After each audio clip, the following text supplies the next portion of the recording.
Comparons avec le temps et à la lumière de la parole comment les différents hommes deviennent serviteurs de Dieu. Les apôtres qui ont posé le fondement de la doctrine de l'Église, leurs enseignements sont-ils encore respectés? Les hommes sont-ils toujours enseignés et instruits par le Saint-Esprit? Voici comment dans l'Église des temps modernes une personne devient un serviteur de Dieu, pasteur, prophète, docteur, évangéliste, apôtre. Extrait du site de l'Institut protestant de théologie.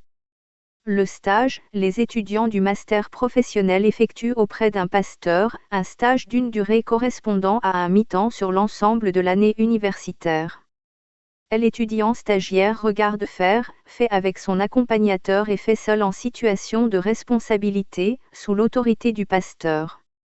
Les séminaires, les étudiants se retrouvent une semaine par mois à la faculté de Montpellier ou de Paris, selon les années.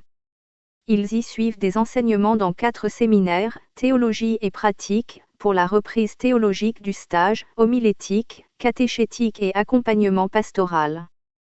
Mémoire, le mémoire est en principe le développement du projet de mémoire déposé en fin de premier semestre de Master 1 et dont l'esquisse doit être rendue en fin du deuxième semestre de Master 1. Cette recherche peut se situer dans le domaine biblique, historique, systématique ou en théologie pratique. Le mémoire peut être également le fruit d'une réflexion théologique à partir de l'expérience du stage. C'est un travail de 50 à 80 pages qui fait l'objet d'une soutenance. Admission, les étudiants peuvent s'inscrire en master professionnel après avoir validé la première année du master. Au préalable, ils auront également pris contact avec l'Église où ils envisagent d'exercer un ministère et qui leur aura donné son autorisation. Devenir pasteur, le master en théologie protestante est requis pour être pasteur de l'Église protestante. Prix, 870 €. Après des études en théologie, une personne devient serviteur de Dieu avec un diplôme et des règles à respecter. Quelles sont ces règles? Quelles sont les influences sur l'Église? Quels sont les impacts sur le peuple de Dieu? Selon l'Institut biblique de Genève, voici différents éléments pour une prédication conforme à leurs enseignements. Les extraits choisis proviennent des cours de théologie de l'Institut biblique de Genève, 1 année, premier cycle. Choisir le type de prédication, page 14-15. Ce que nous appellerons prédication textuelle est la présentation suivie et appliquée de un texte de l'Écriture de sorte que le contenu du message, plan, développement, application, etc. Des thèmes sont souvent imposés en fonction des passages bibliques. Des thèmes dits difficiles sont précisés. La prédication en tant que technique, page 18. Un humour fréquent rendant agréable l'écoute du message. Une compassion propre à susciter des demandes fréquentes de relations d'aide. Le contrôle de sa parole, de ses mouvements, de sa mémoire, de ses regards. La rédaction du message, page 23-24. Introduction, l'intérêt des auditeurs n'est pas acquis d'avance.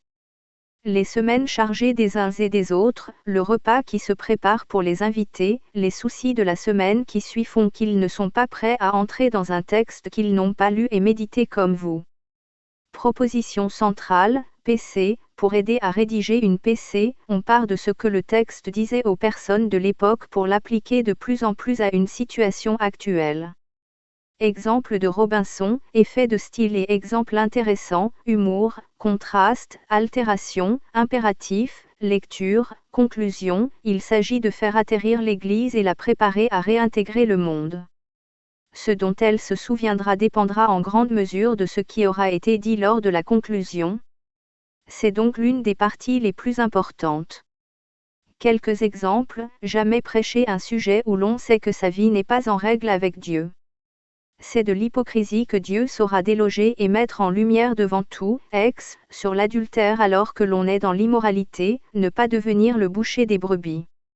Grâce et sel font bonne alliance, attention au temps, trop long vous perdez du temps précieux pour l'exposition du texte. La proclamation, page 30. Favorisez l'attention, ce qui vous fera perdre l'attention, ce qui vous fera gagner l'attention, la longueur du message. Voici maintenant comment les apôtres étaient enseignés et instruits lors de révélation de l'Église dès l'effusion du Saint-Esprit. Pendant qu'ils servaient le Seigneur dans leur ministère et qu'ils jeûnaient, le Saint-Esprit dit, « Mettez-moi à part Barnabas et Saul pour l'œuvre à laquelle je les ai appelés. » Actes 13, 2. Ayant été empêchés par le Saint-Esprit d'annoncer la parole dans l'Asie, ils traversèrent la Phrygie et le pays de Galatie. Arrivés près de la Mysie, ils se disposaient à entrer en Binie, mais l'Esprit de Jésus ne le leur permit pas. Ils franchirent alors la Mysie, et descendirent à Troa.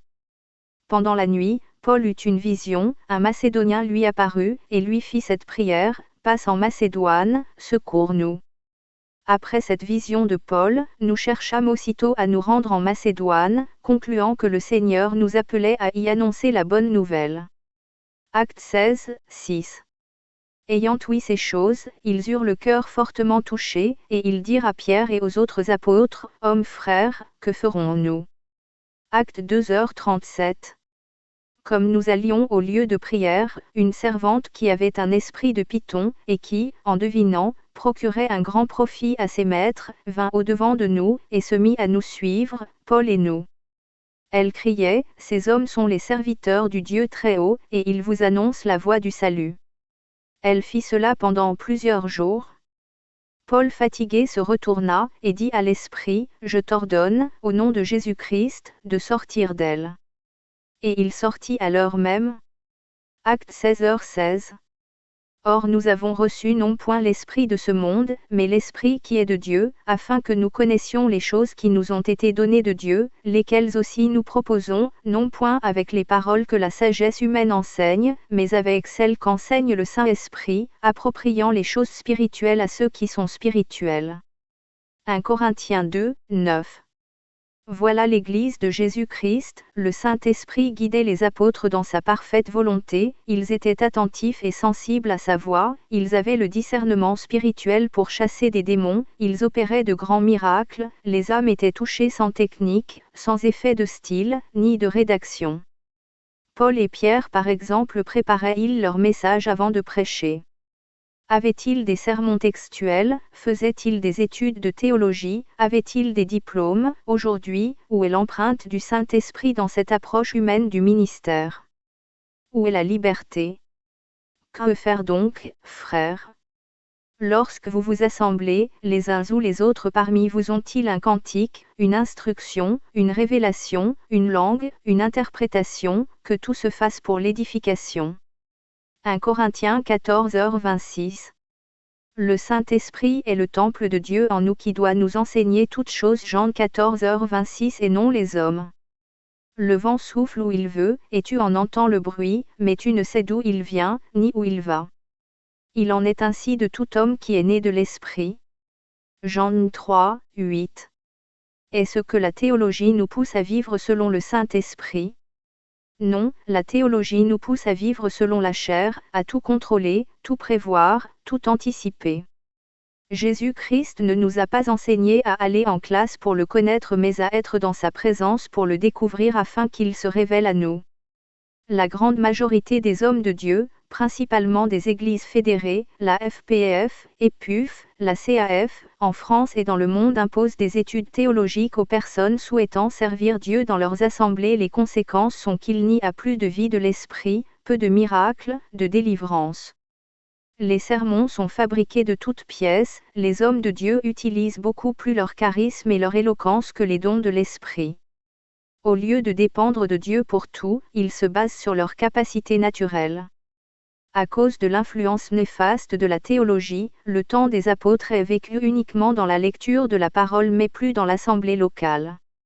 La chair a pris place dans l'Église, au lieu de laisser le Saint-Esprit diriger le culte, les hommes contrôlent les cérémonies et demandent à Dieu de se soumettre à leur volonté. Je dis donc, marchez selon l'Esprit, et vous n'accomplirez pas les désirs de la chair. Car la chair a des désirs contraires à ceux de l'esprit, et l'esprit en a de contraires à ceux de la chair, ils sont opposés entre eux, afin que vous ne fassiez point ce que vous voudriez. Galates 5h17. En tant qu'enfants de Dieu nous devons discerner les choses de l'homme et les choses du Seigneur, car l'homme spirituel juge de tout. 1 Corinthiens 2h15. Si notre Église locale ne correspond pas aux enseignements de notre Maître Jésus-Christ, nous avons la responsabilité de choisir entre suivre notre Église ou notre Sauveur. Soyons comme les chrétiens de Bérée qui vérifiaient dans les Écritures tout ce que l'apôtre Paul prêchait.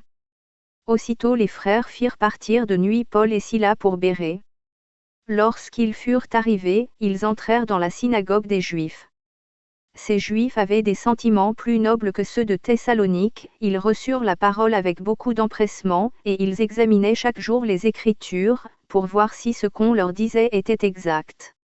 Acte 17h10. Préférons-nous la doctrine de notre Créateur ou notre assemblée qui à cause du monde, de la chair, de la théologie et des traditions se sont écartés de la simplicité de l'Évangile?